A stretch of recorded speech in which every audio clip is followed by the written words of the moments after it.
एपिस्टीन files के खुलासों ने हड़कंप मचा दिया है। कोई ऐसा देश शायद ही बचा है जो एपिस्टीन फाइल्स की चपेट में नहीं आया हो। बड़े बड़े नाम, बड़े बड़े राष्ट्रपति, बड़े बड़े धर्मगुरु, बड़े बड़े प्रधानमंत्री, बड़े बड़े वैज्ञानिक और बड़े दिग्गज अधिकारी सब एपिस्टीन फाइल्स की चपेट में आए हैं। और इसके बाद अमेरिका से लेकर यूरोप तक धड़ाधड़ इस्तीफे हो रहे हैं। जी हां, एपिस्टीन फाइल्स को लेकर बवाल मचा हुआ है। अमेरिकी न्याय विभाग द्वारा जारी जेफरी एपिस्टीन से जुड़े दस्तावेजों के बाद अमेरिका, ब्रिटेन, फ्रांस समेत कई देशों में लगातार बवाल मचा हुआ है। ईमेल, मुलाकातों और वित्तीय संबंधों के खुलासों के बाद कई प्रमुख पदों पर बैठे लोग दनादन इस्तीफे दे रहे हैं। हाल ही में ब्रिटेन और नॉर्वे में इस्तीफे हुए हैं। ब्रिटेन में प्रधानमंत्री कीर स्टारमर के चीफ ऑफ स्टाफ मॉर्गन मैक्सविनी को इस्तीफा देना पड़ा है। अब आपको बता दें कि यह इस्तीफा उन्होंने क्यों दिया है, यह भी अपने आप में इंटरेस्टिंग है। दरअसल उन पर दबाव इसलिए बढ़ गया था क्योंकि उन्होंने पीटर मैंडलसन को अमेरिका में ब्रिटेन का राजदूत बनाने की सलाह दी थी। मैक्सविनी ने माना है कि यह सलाह गलत थी और इसकी जिम्मेदारी लेते हुए उन्होंने पद छोड़ दिया, इस्तीफा दे दिया। ब्रिटेन तक एपिस्टीन फाइल की आंच पहुंची तो नॉर्वे तक भी पहुंच गई। नॉर्वे में भी असर देखने को मिला। नॉर्वे के विदेश मंत्रालय ने बताया है कि वरिष्ठ राजनयिक मोना जुल एपिस्टीन से जुड़े संबंधों के मामले में फैसले में गंभीर गलती की वजह से पद छोड़ देंगी। 66 साल की जुल पहले मंत्री रह चुकी हैं और इजराइल, ब्रिटेन और संयुक्त राष्ट्र में नॉर्वे की राजदूत भी रह चुकी हैं। अमेरिका में भी असर लगातार देखने को मिल रहा है। जिस तरीके से एपिस्टीन फाइल्स में रोज नए खुलासे हो रहे हैं, भले ही इसमें अमेरिकी राष्ट्रपति डोनाल्ड ट्रंप का नाम हो, वो इस्तीफा भले ही नहीं दे रहे हो, लेकिन अमेरिका के कई विभागों में हड़कंप मचा हुआ है। फरवरी 2026 में बैड कॉर्प ने एक बड़ी लॉ फर्म के चेयरमैन पद से इस्तीफा दे दिया है। अब अमेरिका में सिर्फ एक इस्तीफे नहीं हुए, कई सारे इस्तीफे हुए हैं। तो इस ग्राफिक्स के जरिए आपको बताता हूं कि आखिर लगातार एपिस्टीन फाइल्स के विवादों के बीच कहां-कहां इस्तीफे हो रहे हैं। अमेरिका में कई लोगों का इस्तीफा हुआ है। फरवरी 2026 में ब्रैड कॉर्प ने बड़ी लॉ फर्म के चेयरमैन पद से इस्तीफा दिया है। नवंबर 2025 में लैसी समर्स ने इस्तीफा दिया था। दिसंबर 2025 में एफबीआई के डिप्टी डायरेक्टर डैन बोंजिनो ने इस्तीफा दिया था। फ्रांस के पूर्व मंत्री जैक लैंग ने भी सांस्कृतिक संसाधन से एक प्रमुख पद के तौर पर काम संभाल रहे थे, वहां से इस्तीफा दिया। स्लोवाकिया में एनएसए मरोस्लाव लाचाक ने भी इस्तीफा दिया है। स्वीडन के एक अधिकारी ने अपने पद को छोड़ दिया है, यानी इस्तीफा दिया है। अब यहां दिलचस्प बात यह है कि जितने भी इस्तीफे हो रहे हैं, यानी हर इस्तीफा अपराध साबित होने की वजह से नहीं हो रहा है, बल्कि कई मामलों में संपर्क की वजह से इस्तीफा हुआ है। मतलब जिसके भी तार एपिस्टीन से जुड़े हैं, पद उसका गया है क्योंकि वो विवादों में घिरा। और इसी वजह से हम कह रहे हैं कि जेफरी एपिस्टीन के साथ जिनके जिनके संबंध थे ना, उनकी स्थिति बिगड़ती जा रही है, पद छोड़ना पड़ रहा है। यहाँ पर दलाई लामा का भी जिक्र करना जरूरी है। दलाई लामा का भी नाम आया था, हालांकि बाद में दलाई लामा के ऑफिस की तरफ से इस पूरे मामले पर स्पष्टीकरण दिया गया और बताया गया कि जेफरी एपिस्टीन के साथ दलाई लामा के कोई संबंध नहीं थे और ना ही उन्होंने कभी संपर्क करने की कोशिश की थी और ना ही उन्होंने कभी किसी को एपिस्टीन से संपर्क करने के लिए कहा था।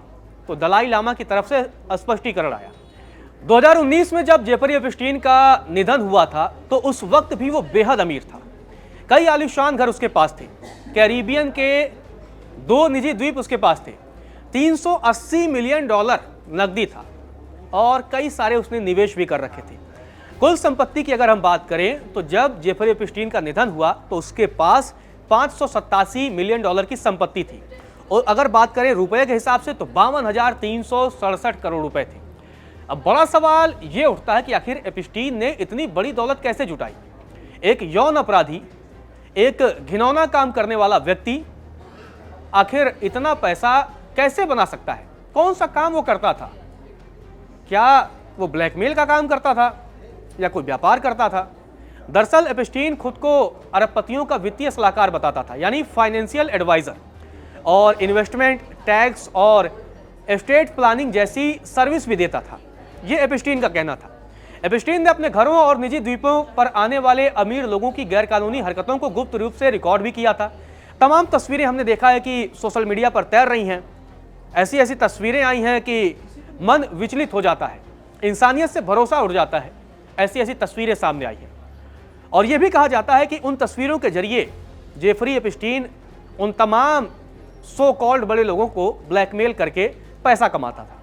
हालांकि इस बात के कोई ठोस सबूत अभी तक सामने नहीं आए, लेकिन गाहे बगाहे इस बात की चर्चा होती रहती है। एप्स्टीन की मौत के 6 साल बाद भी उसकी एस्टेट में $131 मिलियन की संपत्ति है।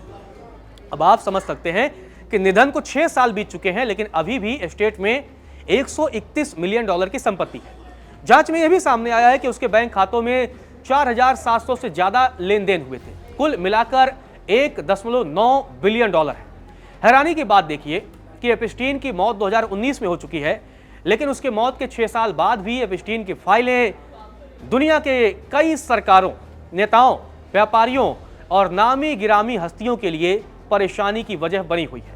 मतलब एप्स्टीन तो है नहीं, लेकिन उसकी फाइल्स कईयों के राज से पर्दा उठा रही हैं। अब यहां पर एक और बड़ा सवाल है कि आखिर एप्स्टीन फाइल्स सार्वजनिक क्यों और कैसे हो रही है, इसके पीछे कौन है? क्योंकि एप्स्टीन को तो मरे हुए 6 साल का वक्त बीत चुका है, तो इसके पीछे कौन है? कौन है वो व्यक्ति या कौन है वो संस्था, कौन है वो देश जो लगातार एप्स्टीन फाइल की तस्वीरों को जारी कर रही है? इसमें बड़ी भूमिका अमेरिका की है। राष्ट्रपति ट्रंप ने एप्स्टीन फाइल्स को जारी करने का आदेश दिया था। ट्रंप के अपने समर्थकों और रिपब्लिकन पार्टी के कुछ नेताओं ने लगातार दबाव डाला कि एप्स्टीन की जांच में क्या क्या पता चला, इसकी पूरी जानकारी सार्वजनिक की जाए। कई हफ्तों तक ट्रंप ने यह बात नहीं मानी।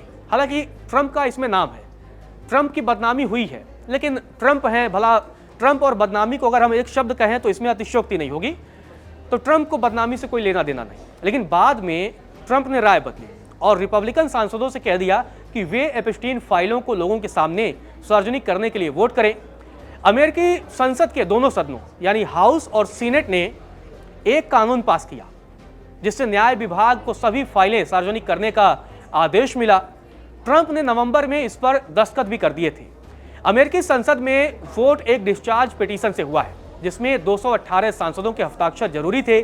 4 रिपब्लिकन और सभी 214 डेमोक्रेट ने हस्ताक्षर कर दिए। 18 नवंबर को वोटिंग हुई और हाउस में 427 और 1 से बिल पास हो गया और इसके बाद से एप्स्टीन फाइल सार्वजनिक होने लगी। तमाम तस्वीरें, तमाम वीडियो लोगों के सामने आने लगे।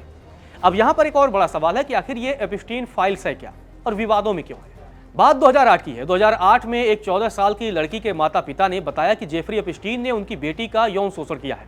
जेफरी एप्स्टीन के पास बीच वाले घर में कई लड़कियों की तस्वीरें भी मिली। एप्स्टीन को नाबालिग लड़कियों को सेक्स वर्क करवाने के लिए दोषी पाया गया। एप्स्टीन ने फ्लोरिडा में अभियोजकों से एक समझौता कर लिया, जिससे ज्यादा जेल उसको नहीं हुई। 2019 में एप्स्टीन पर नाबालिग लड़कियों के जरिए सेक्स नेटवर्क चलाने का भी आरोप लगा। हालांकि 2019 में ही रहस्यमयी तरीके से एप्स्टीन की मौत हो गई। जेल में ट्रायल के दौरान रहस्यमयी मौत एप्स्टीन की होती है, लेकिन उसके बाद लगातार उसकी फाइल्स की चर्चा होती रहती है। 2025 में अमेरिकी न्याय विभाग के एक मेमो की अगर माने तो इस मामले में FBI के पास 300 गीगाबाइट यानी 300 GB से ज्यादा डेटा है और सबूत है। न्याय विभाग कहता है कि इसमें पीड़ितों की बहुत सारी तस्वीरें हैं और बहुत सारे वीडियो है जो बच्चों के शोषण से जुड़ी हुई है। एप्स्टीन फाइल से जुड़े 30 लाख नए दस्तावेज जारी किए गए। कुछ सामग्री पहले ही सार्वजनिक हो चुकी है, जिनमें तस्वीरें भी शामिल है।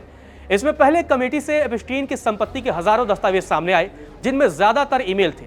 सितंबर 2025 में एक बर्थडे बुक जारी किया गया, जिसमें ट्रंप के नाम वाला एक नोट भी था। हालांकि ट्रंप ने यह नोट लिखने से इनकार किया है। ट्रंप के राष्ट्रपति बनने के कुछ हफ्तों बाद ही फरवरी 2025 में न्याय विभाग और FBI ने एप्स्टीन फाइल्स का पहला चरण जारी किया था। आम लोगों के मन में कई ऐसे सवाल हैं जिनके जवाब अभी तक नहीं मिल पाए हैं और शायद मिल भी ना पाए। जैसे फ्लोरिडा में एप्स्टीन को इतनी हल्की सजा क्यों दी गई? इतना बड़ा अपराधी सजा इतनी हल्की क्यों दी गई? पीछे कौन था? यह बड़ा सवाल शायद आने वाले वक्त में भी इसका जवाब ना मिल पाए। बड़ा सवाल एक और, क्या इन काले कारनामों के पीछे सिर्फ एप्स्टीन और मैक्सवेल ही थे और उसने जेल में खुदकुशी कैसे की? बड़ा सवाल यह आएगा ना कि एक व्यक्ति, अगर हम बात करें एप्स्टीन और मैक्सवेल की, तो क्या इन दोनों ने ही इतने बड़े और इतने काले कारनामे किए? क्या इसके पीछे किसी का बैकअप था या नहीं था? यह सवाल भी अभी तक उलझा हुआ है। एप्स्टीन की मौत के बाद 2 जेल गार्डों को निलंबित कर दिया गया और एमसीसी के एक वार्डन को अस्थायी रूप से हटा दिया गया, क्योंकि रिपोर्ट्स में इस बात का भी जिक्र था कि एपस्टीन की यूनिट में जरूरी हर 30 मिनट की निगरानी ठीक से नहीं की गई थी। लेकिन सवाल अभी भी है, एपस्टीन की मौत को 6 साल का वक्त बीत चुका है, बहुत सारी उसके जो फाइल्स खुल रही हैं और कईयों के चेहरे से नकाब हटा रही हैं, कई चर्चित, कई सम्मानित लोगों को बेनकाब कर रही हैं। लेकिन कई सवाल ऐसे भी हैं जिनका जवाब आने वाले वक्त में मिलेगा या नहीं मिलेगा, यह कह पाना मुश्किल है।